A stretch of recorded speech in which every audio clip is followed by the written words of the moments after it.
Hi, my name's Aster, and this is me 2 months and 2 weeks on sea. I should have done this video yesterday, but currently I'm in Spain, so I forgot, and I've got lots of things to do. I'm with an Erasmus Plus program, so we got lots of things to do. But anyway, I didn't want to miss this update because I have news. Not a lot, and I'll try to be succinct, but most important, not most importantly, but like my happy trail is definitely more visible now, and it's much easier to bind. And also I think that my torso is like sculpting, like I have a much more masculine look than I had. It's nothing like crazy, but it's visible. Now the thing that is the most important is you probably won't be able to see it, because even in like light that comes from the sides, it is not really visible because it's blonde. But I wouldn't say it's like a beard because it's not.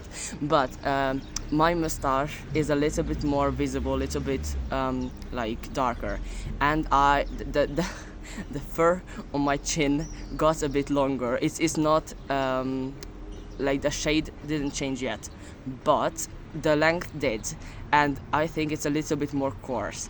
So now every time that I'm thinking something, and that's how I noticed, like I was thinking and I was like just like playing with my chin, and like just thinking like this is a weird sensation, like I didn't used to have it. And I recently just shaved my face because like the little blonde stuff that you have on your face, they say that if you shave it makes your face more like angular and more mask presenting. So I was like, okay, let's give it a try. And I thought that maybe it's just growing back, and that's why I have this weird sensation. Then I looked in the mirror, I was like, no, the fucking hell. Oh, maybe you can see it now. I can see it on the video. Maybe YouTube will the quality won't be good enough, but I have a little bit of beard, which is amazing, and the fact that I discovered it in Spain, just beautiful. So yeah, those are, I think, the most important changes that has happened. I still didn't get my period, so I think we can say goodbye to that. I sorted the thing with with the doctor's office, so they sent me another prescription because now that I upped my dose, the original package that they gave me wouldn't have lasted until the next appointment, but now I'm good. And also a funny thing happened, like at this Erasmus program. It's first of all, it's amazing because I go by my chosen name, and I told them that I'm trans, and they literally didn't give a fuck. Like, it's so refreshing to meet people like this.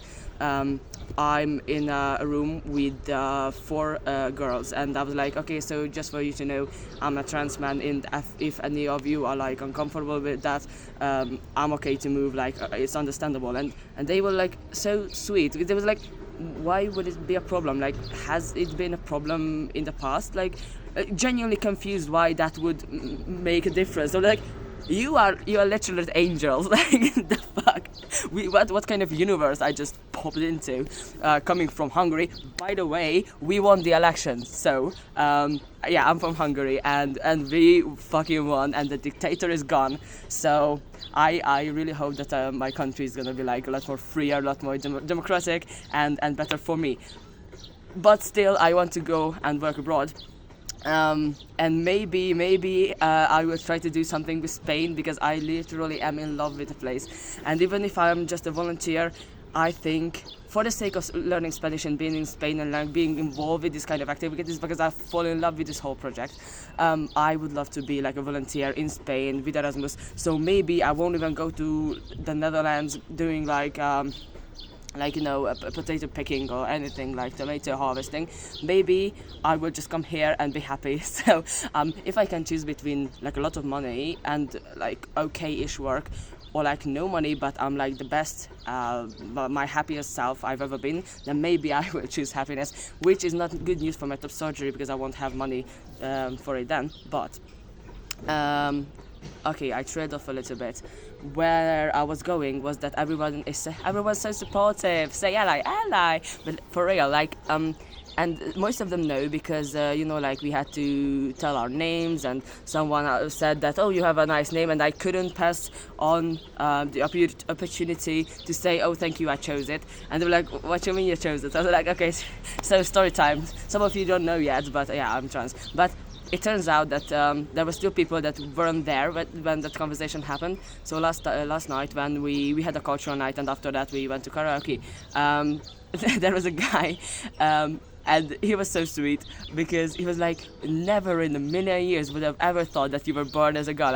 I thought you were just like a guy, like he was really nice. Like I treated you like a bro, like a mate. Like obviously, let's come, let's go sing and let's go anything. And they were all really supportive. So it's literally like a sip of fresh air after like the situation at home, both in my country and my own home, just to be surrounded by 14, 15, 16, 20 people, and all of them are okay with it. I mean, I'm sure that some of the 20 people are not like 100% okay with it, but still they don't have enough of a problem with it that they would say anything bad to me. So they seem, and I believe they are, like very open-minded and supportive, and it just, for real. And for me, it was kind of like weird to hear that someone just looks at me and automatically assumes that, yeah, that's a dude, and he was born that way, which is amazing. Like I love it. Like I want to achieve it. But I thought I was like light years from it. Like I know I can look boyish or like masculine, but the fact that no one wouldn't even question it, or like maybe he's a trans man, but just like, okay, yeah, sure, man. It was like, okay, that's new, and I love it, and it gave me so much confidence, because that means that if I go on the streets or like get on a bus, then I can now safely assume, and it wouldn't hurt, even if I'm wrong, it wouldn't hurt anybody to assume that, okay, everyone sees me as a man now. So it's amazing. And I think there's ants all over. Also, I just want to show you the beauty that I'm in right now. I found a park that I can be alone, because I didn't want to record this video like in the room or something, because it's kind of a crowded place. Anyway, what I wanted to say, I'm not sure. Sorry. So I'm not sure what I wanted to say. But oh yeah, I know. So now that I'm like comfortable in my masculinity, and I have proved that others see me that way as well, I am extremely happy that I can be myself. Like I was not an ounce of toxic masculinity was in me, or like was presented by me during those days, and they still thought that, oh yeah, that's just a dude. Like maybe hippie, maybe like alternative, but I cross my legs, I dance like my hips don't lie when I'm dancing. I don't even make my voice deeper. I have voice cracks all the time. Like my voice can be like squeezy and oftentimes very like high. And I'm not changing my intonation. I'm not changing any of my habits. I am 100% myself. And still it didn't change a thing, which is obvious and natural, but for me that was a really big problem in the past. So I'm extremely happy that I read the book called For the Love of Man. It's by an Irish author, and it was such a big step for me, because it explained why toxic masculinity appears in men, and how it doesn't only hurt women, it hurts the men as well, or even more, which is like crazy, because obviously we tend to focus on the victim, as in the woman in the relationship, who suffer the consequences of someone being toxically masculine. But and it's harder to empathize with the person who is actually doing the thing that is hurting others, but you have to acknowledge it, how it's hurting himself as well. So I read that book, and I'm extremely thankful that I read it, and I can like do it in real life, because that changed a lot for me. And I think that's a good note to end it on. So peace out.